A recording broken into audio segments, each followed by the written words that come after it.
नमस्कार दोस्तों, मैं राजेश दुधानी एडवोकेट आज आपके साथ डिस्कस करने जा रहा हूं कैविएट पिटीशन के बारे में। दोस्तों, कैविएट होती क्या है? कैविएट एक लैटिन वर्ड है जिसका मतलब होता है let a person be aware, यानी दूसरे आदमी को सावधान करना।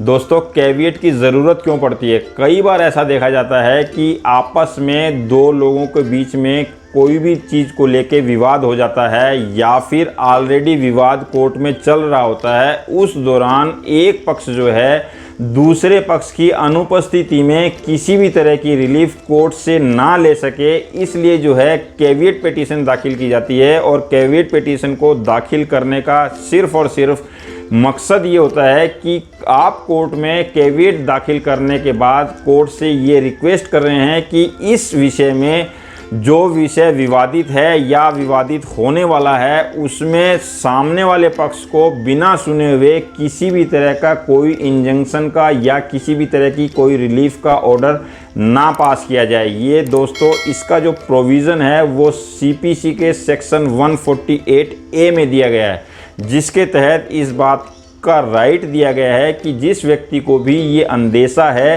कि किसी भी विवादित स्थिति में दूसरा पक्ष कोर्ट के सामने पेश होकर एक्स पार्टी ऑर्डर ले सकता है, एक्स पार्टी ऑर्डर होने की संभावना हो सकती है, तो उस कंडीशन में दूसरा व्यक्ति पहले ही कोर्ट को सूचित कर देता है कि कभी भी अगर इस तरह का केस लिस्टिंग हो तो मेरे को ज़रूर सुना जाए।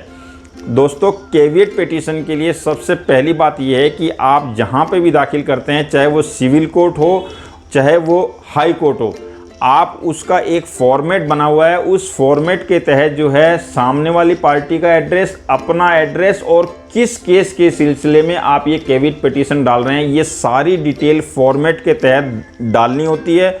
और उसके बाद में उसकी पिटीशन की कॉपी जो है आपको दूसरे पक्ष को सर्विस करानी है। और दूसरे पक्ष को जब आपने सर्विस करा दी, उस सर्विस के प्रूफ के सहित जो है वो कैविएट पिटीशन आप कंसर्न कोर्ट में फाइल कर सकते हैं।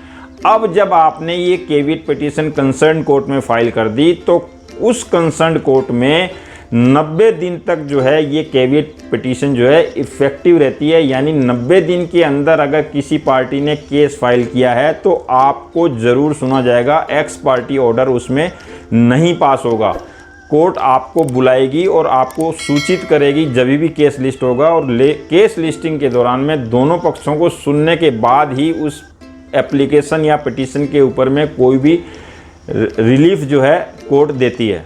एक महत्वपूर्ण बात ये भी है दोस्तों कि कैविएट पिटीशन जो है वो सिर्फ और सिर्फ सिविल केसेस में ही दाखिल होती है, क्रिमिनल केसेस में कैविएट पिटीशन दाखिल नहीं होती है। और इसी सिलसिले में Deepak Khosla versus Union of India के केस में ये डिसाइड किया गया था कि जो क्रिमिनल केसेस हैं उसमें कैविएट पिटीशन लागू नहीं होगी, उसमें दाखिल नहीं होगी। सिर्फ और सिर्फ सिविल केसेस में ही कैविएट पिटीशन दाखिल की जा सकती है। सिविल केसेस में सिविल जज से लेके आप सुप्रीम कोर्ट तक कहीं पे भी जो है कैविएट पिटीशन फाइल कर सकते हैं, जो कि 90 दिन तक वैलिड होती है और एक फॉर्मेट में फाइल की जाती है। और फॉर्मेट के तहत में दोनों पक्षों के एड्रेस, पूरी डिटेल और केस की डिटेल, अगर ऑलरेडी केस चल रहा है तो उस केस की डिटेल, और अगर केस नहीं चल रहा है तो जो संभावित केस है उसमें जो जो पार्टियां हैं उनके पूरे नाम, उनके एड्रेस, पते, सारी चीज़ों के साथ में आपको कैविएट पिटीशन फाइल करनी होती है। और अगर दोस्तों 90 दिन के भीतर अगर आपके पास में उस कैविएट पिटीशन के सिलसिले में किसी तरह का कोर्ट का नोटिस नहीं आया है तो आपको फिर 90 दिन के